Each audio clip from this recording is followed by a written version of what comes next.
ಸಾಹೇಬ್ರೆ, ಎಷ್ಟು ಹೊತ್ತು ಅಂತ ಇಲ್ಲೇ ಇರೋದು? ಬನ್ನಿ, ಹೀಗೆ ಹೋಗಿ ಸುತ್ತಾಡಿಕೊಂಡು ಹೀಗೆ ಬರೋಣ. ಆಗ ಅಜಿತ್ ಸ್ಟ್ರೇಟ್ 2 ಕಿಲೋಮೀಟರ್ ನಡ್ಕೊಂಡು ಹೋಯ್ತು ಅಂದರೆ ಒಂದು ಮೇನ್ ರೋಡ್ ಸಿಗುತ್ತೆ. ಅಲ್ಲಿ ಬಸ್ ಬರುತ್ತೆ ಮಂಡ್ಯಗೆ. ಹತ್ತು ಅಂತ ಹೇಳಿದರೆ ಮಂಡ್ಯಗೆ ಇಳಿಸ್ತಾನೆ. ಮಂಡ್ಯ ಇಳ್ಕೊಂಡ್ಬಿಟ್ಟು ನಿಮ್ಮತ್ತೆಗೆ ಒಂದು ಕಾಪಿ ಮಾಡಿಕೊಟ್ಬಿಟ್ಟು ವಾಪಸ್ ಬಂದುಬಿಡು, ಬೇಜಾರೆಲ್ಲ ಕಳೆದೋಗ್ಬಿಡುತ್ತೆ.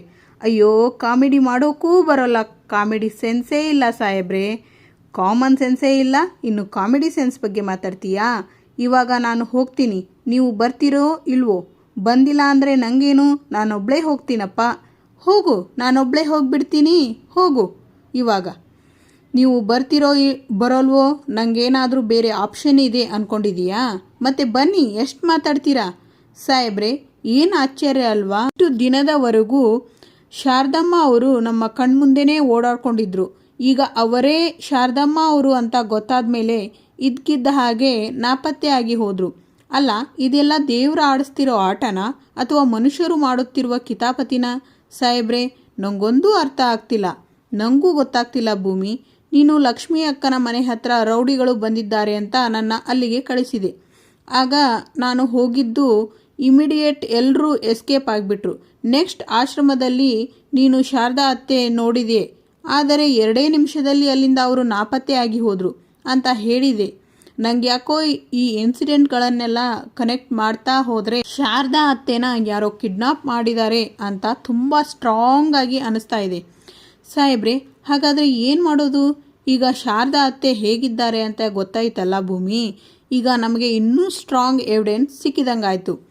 ಆದಷ್ಟು ಬೇಗ ಶಾರದಮ್ಮನ ಮನೆ ಕರ್ಕೊಂಡು ಬರ್ತೀನಿ ಅನ್ನೋ ನಂಬಿಕೆ ನನಗಿದೆ.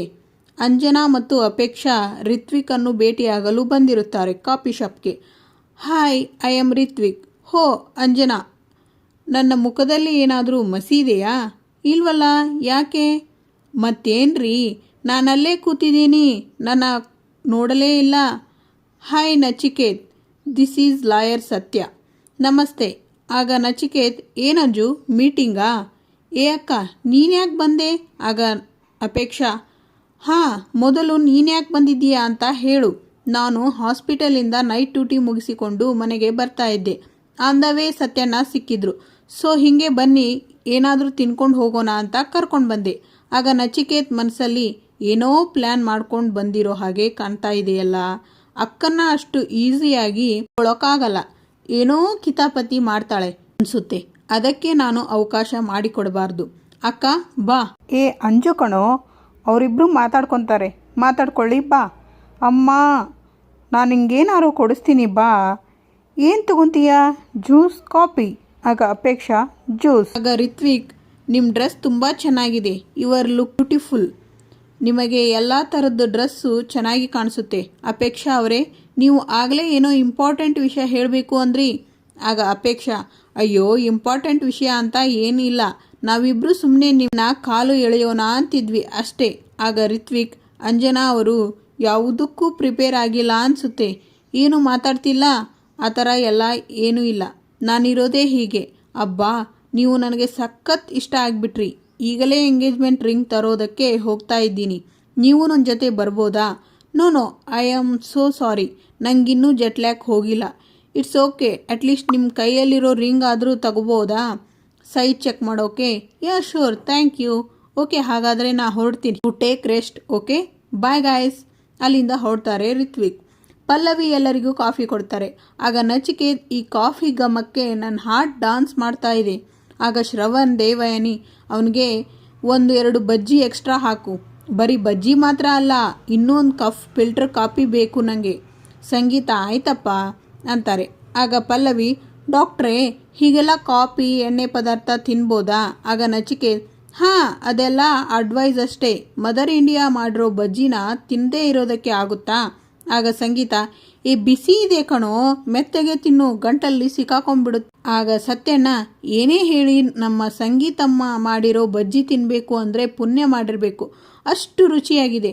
ಆಗ ಶ್ರವಣ್, ಹಾಗೇ ನಮ್ಮ ಭೂಮಿ ಮಾಡಿರೋ ಟೀ ಕುಡಿಯೋದಕ್ಕೂ ಅಷ್ಟೇ ಪುಣ್ಯ ಮಾಡಿರಬೇಕು. ಆಗ ಸತ್ಯಣ್ಣ, ಹೌದು ಶ್ರವಣ್, ಕೆಲವರು ಮಾಡಿರುವ ಪದಾರ್ಥಗಳನ್ನ ವ್ಯಕ್ತಿತ್ವವನ್ನು ಯಾವತ್ತೂ ರೀಪ್ಲೇಸ್ ಮಾಡೋದಕ್ಕಾಗಲ್ಲ. ಅಷ್ಟು ಮಾತ್ರ ಸತ್ಯ. ಆಗ ಸಂಗೀತ, ಹೌದು ಸತ್ಯ, ನಮ್ಮ ಭೂಮಿ ನಮ್ಮ ಮನೆ ಬೆಳಗೋ ನಂದಾದೀಪ ಕಣೋ, ನಮ್ಮೆಲ್ಲರ ಮನಸ್ಸಿಗೂ ತೃಪ್ತಿ ಕೊಡುವಂಥ ಅನ್ನಪೂರ್ಣೇಶ್ವರಿ ಅವಳು. ಆಗ ನಚಿಕೇತ್, ಅತ್ತಿಗೆ ಇಲ್ಲದೆ ಮನೆಯೆಲ್ಲ ತುಂಬ ಬಿಕೋ ಅಂತಿದೆ ಅಲ್ವಾ? ಆಗ ರಾಮನಾರಾಯಣ್, ಹಾಗಂತ ಅವರು ತಮ್ಮ ಪ್ರೈವೇಸಿ ಬಿಟ್ಬಿಟ್ಟು ಮನೆಯಲ್ಲೇ ಕೂತ್ಕೊಳ್ಳೋಕೆ ಆಗುತ್ತೇನೋ? ಆಗ ಶ್ರವಣ್, ಅಕ್ಕ ಭೂಮಿಗೆ ಒಂದು ಫೋನ್ ಮಾಡು. ಆಗ ಸಂಗೀತ, ಹೌದಲ್ವೇನೋ, ಆಗಲೇ ಫೋನ್ ಮಾಡಬೇಕು ಅಂದ್ಕೊಂಡೆ, ಮರ್ತ್ಬಿಟ್ಟೆ ನೋಡು, ಇರು ಒಂದು ನಿಮಿಷ, ಫೋನ್ ತರ್ತೀನಿ. ಆಗ ನಚಿಕೇತ್, ಓ ಮದರ್ ಇಂಡಿಯಾ, ಇಲ್ಲಿ ನಾನು ಆಲ್ರೆಡಿ ರಿಂಗ್ ಮಾಡ್ತಾ ಇದ್ದೀನಿ. ಸಾಹೇಬ್ರೆ, ಫೋನ್ ಬರ್ತಿದೆ. ನನ್ನ ಫೋನ್ ಬರ್ತಿದೆ ಅಂದೆ, ನಿಮ್ಮ ಫೋನ್ ಬರ್ತಿದೆ, ನನ್ನ ಫೋನ್ ತರ್ತೀನಿ. ಹುಚ್ಚ ರಘುವೀರ್. ಹಲೋ, ಹಾಯ್ ಅತ್ತಿಗೆ. ಆಗ ಸಂಗೀತ ಫೋನ್ ಇಸ್ಕೊಂಡು, ಹಲೋ ಭೂಮಿ, ಹೇಗಿದೆ ಅಮ್ಮ? ಜೋಡಿ ಹಕ್ಕಿಗಳು ಇಬ್ರು ಏನು ಮಾಡ್ತಿದ್ದೀರಿ? ಆಗ ರಾಮನಾರಾಯಣ್, ಸಂಗೀತ, ಏನಂತ ಮಾತಾಡ್ತಿದೀಯಾ? ಈ ಥರ ಕೇಳಿದರೆ ಅವ್ರಿಗೆ ಸಂಕೋಚ ಆಗಲ್ವಾ? ಅದು ಭೂಮಿ, ಎಲ್ಲರೂ ಕೂತ್ಕೊಂಡು ನಿಮ್ಮ ಬಗ್ಗೆ ಮಾತಾಡ್ತಿದ್ವಿ, ಅದಕ್ಕೆ ಫೋನ್ ಮಾಡಿದೆ. ಅದು ಸರಿ, ನನ್ನ ಮಗ ನಿನ್ನ ಚೆನ್ನಾಗಿ ನೋಡ್ಕೊತಾ ಇದ್ದಾನಾ? ಆಗ ನಚ್ಚಿ ಬಂದು, ಮದರ್ ಇಂಡಿಯಾ, ಏನು ಅಂತ ಮಾತಾಡ್ತಿದ್ಯಾ? ಬ್ರೋ ಬಗ್ಗೆ ನಿನಗೆ ಗೊತ್ತು ತಾನೆ, ಸುಮ್ಮನೆ ಏನೇನೋ ಮಾತಾಡಿ ಅವ್ರ ಟೈಮ್ ವೇಸ್ಟ್ ಮಾಡಬೇಡ. ಹಲೋ ಭೂಮಿ, ಏನು ಗೊತ್ತಾ? ಹಲೋ ಅತ್ತಿಗೆ, you have a lovely time. Bye bye bye. ಮೈದು ಮಾತಾಡು, ಫೋನ್ ಒಳಗಡೆ ಹೋಗ್ಬಿಡು. ನಾನು ಮಾತಾಡಲೇ ಇಲ್ಲ ಮೈದು ಜೊತೆ. ಆಗ ಸಂಗೀತ, ಯಾಕೋ ಕಾಲ್ ಕಟ್ ಮಾಡಿದೆ? ನಾನು ಭೂಮಿ ಜೊತೆ ಏನೋ ಮಾತಾಡಬೇಕಿತ್ತು. ಹೇ ಮದರ್ ಇಂಡಿಯಾ, ಸುಮ್ಮನಿರು ನೀನು. ಆಗ ರಾಮನಾರಾಯಣ್, ಸಾಕು, ಇಲ್ಲಿ ಕೇಳಿ, ನಾವಿವತ್ತು ಇಲ್ಲಿ ಸೇರಿರೋದು ಬಜ್ಜಿ ತಿನ್ನೋದಕ್ಕೆ, ಕಾಫಿ ಕುಡಿಯೋದಕ್ಕೆ ಅಲ್ಲ, ಒಂದು ಮುಖ್ಯವಾದ ವಿಷಯನ ಮಾತಾಡೋದಕ್ಕೆ. ಓ, ಏನು ಭಾವ? ಶ್ರವಣ, ಈಗಷ್ಟೇ ರಿತ್ವಿಕ್ ತಂದೆ ಹತ್ರ ಫೋನಲ್ಲಿ ಮಾತಾಡಿದೆ. ಆಗ ಸಂಗೀತ, ಹೌದಾ ರೀ, ಅವರು ಏನು ಹೇಳಿದರು? ನಮ್ಮ ಸ್ವೀಟಿನ ನೋಡಿ ರಿತ್ವಿಕ್ ಅವಳು ಪ್ರೀತಿಯಲ್ಲಿ ಮುಳುಗೋಗಿದ್ದಾನಂತೆ. ಆಗ ದೇವಯಾನಿ, ಒಪ್ಪಿಕೊಂಡ್ಬಿಟ್ನಾ? ಆಗ ಶ್ರವಣ್, ಅದು ಯಾಕೆ ಹಾಗೆ ಹೇಳ್ತಾ ಇದೀಯಾ? ದೇವಯಾನಿ, ನಿನಗೆ ಹುಡುಗನ ಬಗ್ಗೆ ಅಸಮಾಧಾನ ಇದೆಯಾ? ಹಾಗಲ್ಲ ಭಾವ, ಅದು ಖುಷಿಗೆ ಹೇಗೆ ರಿಯಾಕ್ಟ್ ಮಾಡಬೇಕು ಅಂತ ಗೊತ್ತಾಗಲಿಲ್ಲ ಅಷ್ಟೇನಾ? ಭಾವ, ಮತ್ತೇನಂದ್ರು ನಮ್ಮ ಮಂಜು ಬಗ್ಗೆ ಹುಡುಗನ ಮನೆಯವರು? ಆಗ ರಾಮನಾರಾಯಣ್, ನಮ್ಮ ಸ್ವೀಟಿ ತುಂಬ ಸಾಫ್ಟ್ ನೇಚರ್, ನಮ್ಮ ಮನೆಯಲ್ಲಿ ಒಳ್ಳೆ ಸಂಸ್ಕಾರ ಕಲಿಸಿದ್ದಾರೆ, ಈಗಿನ ಕಾಲದಲ್ಲೂ ಇಂಥ ಹುಡುಗಿ ಇದ್ದಾರಾ ಅಂತ ಹೊಗಳ್ತಿದ್ನಂತೆ. ಆಗ ಶ್ರವಣ್, ಇದನ್ನೆಲ್ಲ ಕೇಳಿನೇ ಎಷ್ಟು ಖುಷಿ ಆಗ್ತಿದೆ ಗೊತ್ತಾ? ಆಗ ರಾಮನಾರಾಯಣ್, ಉಂಗ್ರದ ಸೈಜು? ಆಗ ಶ್ರವಣ್, ಅದರ ಬಗ್ಗೆ ಯೋಚನೆ ಮಾಡೋದೇ ಬೇಡ, ಕಾಫಿ ಶಾಪಲ್ಲಿ ಸಿಕ್ಕಿದಾಗ ರಿತ್ವಿಕ್ ಇವಳ ಉಂಗರದ ಸೈಜ್ ತಗೊಂಡಿದ್ದಾನಂತೆ. ಆಗ ರಾಮನಾರಾಯಣ್, ಹೌದಾ? ಹಾಗಿದ್ರೆ ಎಂಗೇಜ್ಮೆಂಟ್ಗೆ ಬರೀ ತಯಾರಿ ಮಾಡಬೇಕಷ್ಟೆ. ಆಗ ಸಂಗೀತ, ಹೌದು, ನಚ್ಚಿ, ನಿಶ್ಚಿತಾರ್ಥಕ್ಕೆ ಯಾವುದೇ ರೀತಿ ಕುಂದು ಕೊರತೆ ಆಗಬಾರ್ದು, ಆ ರೀತಿ ನೋಡ್ಕೊಳ್ಳೋ ಜವಾಬ್ದಾರಿ ನಿಂದು, ಸರಿನಾ? ಅಪ್ಪನೇ ತಾಯಿ. ಆಗ ಶ್ರವಣ್, ಹಾಗೆ ನಿಶ್ಚಿತಾರ್ಥಕ್ಕೆ ಜಾಸ್ತಿ ಟೈಮ್ ಇಲ್ಲ, ನಾವೆಲ್ಲ ಫಾಸ್ಟಾಗಿ ಕೆಲಸ ಹಚ್ಕೋಬೇಕು. ಒಡವೆ ಮತ್ತು ಜವಳಿ ನಾನು ನೋಡ್ಕೊತೀನಿ. ನಚ್ಚಿ, ಅಡುಗೆಯವರು ಶಾಮಿನಾರ್ದು ನಿಂದು ಇನ್ಚಾರ್ಜ್. ಆಗ ಅಂಜನಾ, ಓ ಜಸ್ಟ್ ಸ್ಟಾಪ್ ಇಟ್. ಆಗ ಸಂಗೀತ, ಅಂಜು, ಯಾಕಮ್ಮ, ಏನಾಯಿತು? ಆಗ ದೇವಯಾನಿ, ಯಾಕೆ ಹಾಗೆ ಕೂಕೊಂಡೆ? ಪ್ಲೀಸ್ ದೊಡ್ಡಪ್ಪ, ನನಗೆ ತುಂಬ ಗ್ರ್ಯಾಂಡ್ ಎಂಗೇಜ್ಮೆಂಟ್ ಬೇಡ. ಯಾಕೆ ಕಂದ? ಲಾಸ್ಟ್ ಟೈಮ್ ಅಜಿತ್ ಜೊತೆ ನನ್ನ ಎಂಗೇಜ್ಮೆಂಟ್ ಫಿಕ್ಸ್ ಆದಾಗಲೂ ಹೀಗೆ ಜೋರಾಗಿ ಜವಳಿ ಒಡವೆ ಅಂತೆಲ್ಲ ತಂದಿದ್ವಿ, ಮತ್ತು ಕೊನೆಯಲ್ಲಿ ಏನಾಯಿತು ಹೇಳಿ? ಆ ಎಂಗೇಜ್ಮೆಂಟ್ ಮುರಿದು ಹೋಯಿತು. ಒಂದ್ಸಲಿ ಆಗಿದ್ದ ಗಾಯ ಮತ್ತೆ ನೋವು ಕೊಡಬಾರ್ದು ಅಲ್ವಾ? ಸಾರಿ, ನಿಮಗೆ ಬೇಜಾರು ಮಾಡಿದೆ, ಬಟ್ ನನಗೆ ಎಂಗೇಜ್ಮೆಂಟ್ ಸಿಂಪಲ್ಲಾಗಿ ಮಾಡ್ಕೊಳ್ಳೋಕೆ ಇಷ್ಟ. ಆಮೇಲೆ ಶಾಪಿಂಗ್ ಅಂತ ನನಗೆ ಹೊರಗೆ ಎಲ್ಲೂ ಹೋಗೋಕ್ಕೆ ಇಷ್ಟ ಇಲ್ಲ. ಜ್ಯುವೆಲರಿ, ಬಟ್ಟೆ ಅವರನ್ನೆಲ್ಲ ಮನೆಗೆ ಕರೆಸಿ ಪ್ಲೀಸ್. ಆಗ ದೇವಯಾನಿ, ಇವಳ ಬಗ್ಗೆ ಯಾರೂ ತಪ್ಪು ತಿಳ್ಕೊಬೇಡಿ, ಅಂಜು ಹೇಳಿದ್ದು ಹಾಗೆ ನಿಶ್ಚಿತಾರ್ಥ ಸಿಂಪಲ್ ಆಗೇ ಆಗಲಿ ಅನ್ನೋದು ನನ್ನ ಆಸೆ ಕೂಡ. ಯಾಕಂದರೆ ಹೆಣ್ಣಿನ ಮನಸ್ಸಲ್ಲಿ ಕಹಿ ನೆನಪುಗಳು ಅಷ್ಟು ಬೇಗ ವಾಸಿ ಆಗಲ್ಲ. ಇದರ ಮೇಲೆ ಭಾವ, ನೀವೆಲ್ಲ ಹೇಗೆ ಹೇಳ್ತಿರೋ ಹಾಗೆ. ಸರಿ ದೇವಯಾನಿ, ಅವಳು ಹೇಗೆ ಇಷ್ಟಪಡ್ತಾಳೋ ಹಾಗೆ ಸಿಂಪಲ್ಲಾಗಿ ಮಾಡಿ ಮುಗಿಸೋಣ. ಸತ್ಯ, ಒಂದು ಕೆಲಸ ಮಾಡು, ಜವಳಿಯರಿಗೆ ಫೋನ್ ಮಾಡಿ ನಾಳೆ ಬಟ್ಟೆಗಳನ್ನೆಲ್ಲ ತೊಗೊಂಡು ಮನೆಗೆ ಬರೋದಕ್ಕೆ ಹೇಳು. ಭಾವ, ನೀವು ಹುಡುಗನ ಮನೆಯವರಿಗೆ ಫೋನ್ ಮಾಡಿ ಬಟ್ಟೆ ಸೆಲೆಕ್ಟ್ ಜೊತೆನೇ ಬಂದು ಮಾಡೋದಕ್ಕೆ ಮನೆಗೆ ಕರೆದುಬಿಡಿ. ಸರಿ ಶ್ರವಣ. ಸಾಹೇಬ್ರೆ, ಇನ್ನೂ ಎಷ್ಟೊತ್ತು ಸಾಹೇಬ್ರೆ ಅವ್ರು ಬರೋದು? ನವಿ ಆಗ್ತಿದೆ, ಕೆರಿಬೇಡ ಭೂಮಿ. ಎಷ್ಟೊತ್ತು ಅವರು ಬರೋದು? ಬೋರ್ ಆಗ್ತಿದೆ. ಡುಯೆಟ್ ಹಾಡೋಣವಾ? ಸಾಹೇಬ್ರೆ, ಇಂಥ ಸಮಯದಲ್ಲಿ ತಮಾಷೆ ಮಾಡ್ತಿದ್ದೀರಾ? ನೀವು ನಾನು ಏನಕ್ಕೆ ಬಂದಿದ್ದೀವಿ ಅಂತ ಮರೆತು ಹೋಗ್ಬಿಟ್ರಾ? ನೀವು ನಾನು ಶಾರದಮ್ಮ ಅವರನ್ನು ಹುಡುಕೊಂಡು ಬಂದಿರೋದು ಅದೆಲ್ಲ ನೆನಪಿದೆ ಭೂಮಿ, ಆದರೆ ಈ ಥರ ಬೋರ್ ಆಗಿರೋ ಟೈಮಲ್ಲಿ ಸ್ವಲ್ಪ ಟೈಮ್ ಪಾಸ್ ಆಗಬೇಕು ಅಂತ ಹೇಳಿದರೆ ಈ ಥರದ್ದು ಏನಾದರೂ ಇರಬೇಕಾಗುತ್ತದೆ ಅಂತ ಹೇಳಿದೆ ಅಷ್ಟೇ. ಸಾಹೇಬ್ರೆ, ಫೋನ್ ಬರ್ತಿದೆ ನೋಡಿ, ಮೆಕ್ಯಾನಿಕ್ ಇರಬೇಕು ನೋಡಿ, ಬಾ ಹತ್ತು, ಮೈ ಮೇಲೆ ಹತ್ತು ಬಿಡು. ಮೆಕ್ಯಾನಿಕ್ ಅಲ್ಲ ಸತ್ಯಣ್ಣ ಭೂಮಿ, ಮೆಕ್ಯಾನಿಕ್ ನಿಮ್ಮ ಚಿಕ್ಕಪ್ಪ ಅನ್ನೋ ಹಾಗೆ ಆಡ್ತಾಳೆ. ಮೆಕ್ಯಾನಿಕ್ ಅಂತ ಅವಾಗಿನ ಸಾಹೇಬ್ರೆ ಅಲ್ಲಿ ಏನು ಏನಲ್ಲಿ ಟೀ ಗಿಡ ನೋಡಿ ಈ ಎಕ್ಸೈಟ್ಮೆಂಟಾ?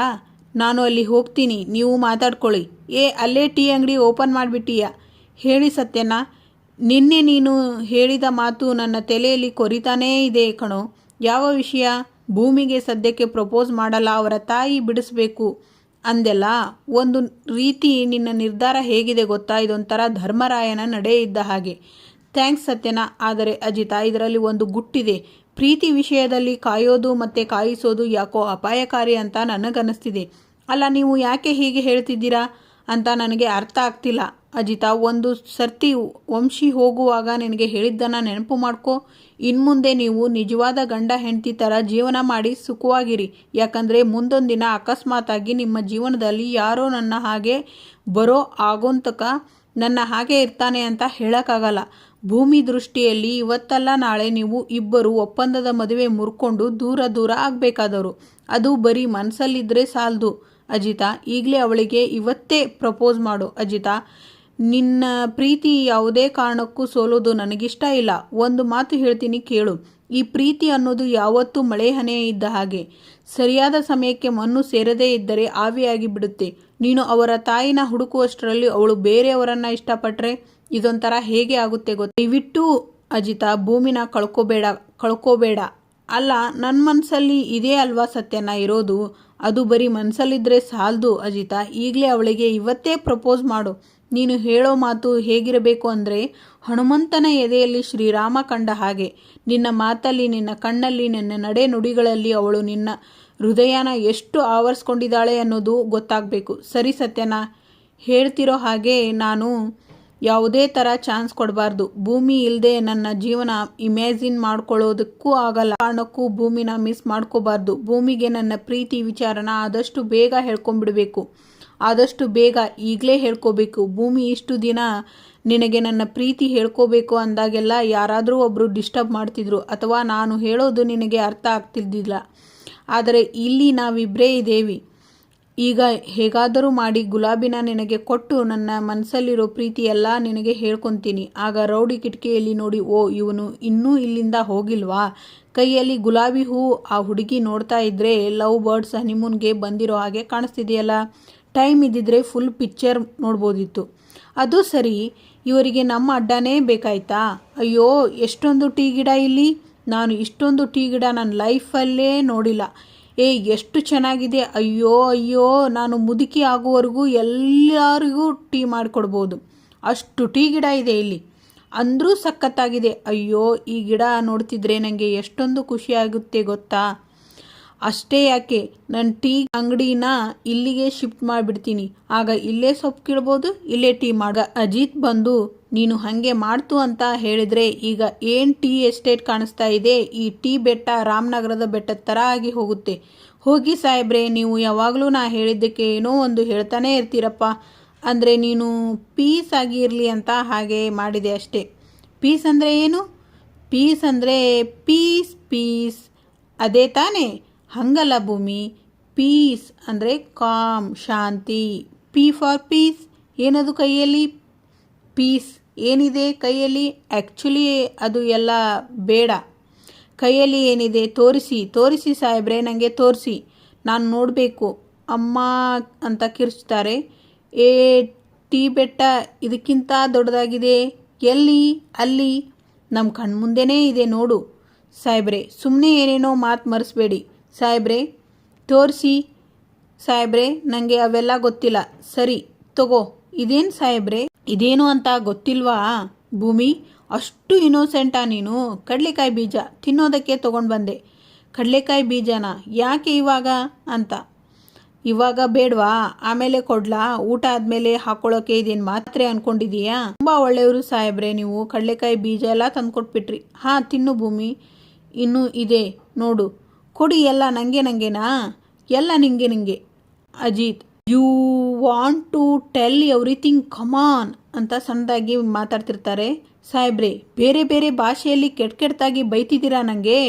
ಬೈತಿರ್ಲಿಲ್ಲ ಭೂಮಿ. ಆ್ಯಕ್ಚುಲಿ ಆಗ ಕಡಲೆಕಾಯಿ ಬೀಜ ಬಾಯಿಗೆ ಇಟ್ಟು ತಿನ್ನಿ ಅಂತಾರೆ ಭೂಮಿ. ಹೇಳಿ. ಅಷ್ಟರಲ್ಲಿ ಮೆಕ್ಯಾನಿಕ್ ಬರ್ತಾರೆ. ಸರ್ ಸಾರಿ ಸರ್, ಬರೋದಕ್ಕೆ ಲೇಟ್ ಆಗೋಯ್ತು. ಆಗ ಭೂಮಿ, ಅಯ್ಯೋ ಮೆಕ್ಯಾನಿಕ್ಕನ, ನಿಮಗೋಸ್ಕರನೇ ನಾವು ಇಷ್ಟೊತ್ತು ಕಾಯ್ತಾ ಇದ್ವಿ, ಸೈಡಿಗೆ ಬನ್ನಿ. ಸಾಹೇಬ್ರೆ ಜಾಗ ಬಿಡಿ. ಅಣ್ಣ ಬೇಗ ಬಾ ಬೇಗ ಬಾ, ನಮ್ಮ ಕಾರು ಕೆಟ್ಟು ಅಲ್ಲಿ ಹಾಳಾಗಿ ಹೋಗಿ ನಿಂತ್ಕೊಂಡ್ಬಿಟ್ಟಿದೆ, ಅದೇನು ಅಂತ ನೋಡಿ ರಪ ರಿಪೇರಿ ಮಾಡಿಬಿಡಿ. ಸಾಹೇಬ್ರೆ ಬೇಗ ಬನ್ನಿ, ಏನು ಯೋಚನೆ ಮಾಡ್ತಿದ್ದೀರಾ, ಬೇಗ ಬನ್ನಿ. ಆಗ ಅಜಿತ್ ಯಾವ ಉದ್ದೇಶಕ್ಕೆ ಕಿತ್ಕೊಂಡೋ ಆ ಉದ್ದೇಶ ಈಡೇರಿಸೋಕ್ಕೆ ಆಗಲೇ ಇಲ್ಲ. ರೋಸ್ ಅಲ್ಲೇ ಬಿಸಾಕ್ತಾರೆ. ಇಲ್ಲಿಗೆ ಇವತ್ತಿನ ಸಂಚಿಕೆ ಮುಗಿಯುತ್ತೆ. ಮುಂದಿನ ಸಂಚಿಕೆಯಲ್ಲಿ ಅಶ್ವಿನಿ ಗೆಸ್ಟ್ ಹೌಸ್ ಹತ್ತಿರ ಬಂದು ಏನೋ ಜೋರಾಗಿ ಶಬ್ದ ಆಯ್ತಲ್ಲ, ಅದು ಇಲ್ಲಿಂದ ಇಲ್ಲೇನಾ? ಡೋರ್ ಓಪನ್ ಮಾಡ್ತಾರೆ. ಏನು ಬೇಕಿತ್ತಮ್ಮ? ಆಗ ಭೂಮಿ, ತುಂಬ ಬಾಯಾರಿಕೆ ಆಗ್ತಿತ್ತು, ಸ್ವಲ್ಪ ನೀರು ಕೊಡ್ತೀರಾ? ಅಷ್ಟೇನಾ, ತರ್ತೀನಿ ಇರಿ ಅಂತ ಡೋರ್ ತಟ್ ಅಂತ ಕ್ಲೋಸ್ ಮಾಡ್ತಾರೆ. ಆಗ ಭೂಮಿ ಕಿಟಕಿಯಲ್ಲಿ ಅಶ್ವಿನಿ ಶಾರದಾ ಅವರಿಗೆ ಊಟ ಮಾಡಿಸ್ಲಿಕ್ಕೆ ಬಲವಂತ ಮಾಡುತ್ತಿರುವುದನ್ನು ನೋಡ್ತಾರೆ. Thank you for watching.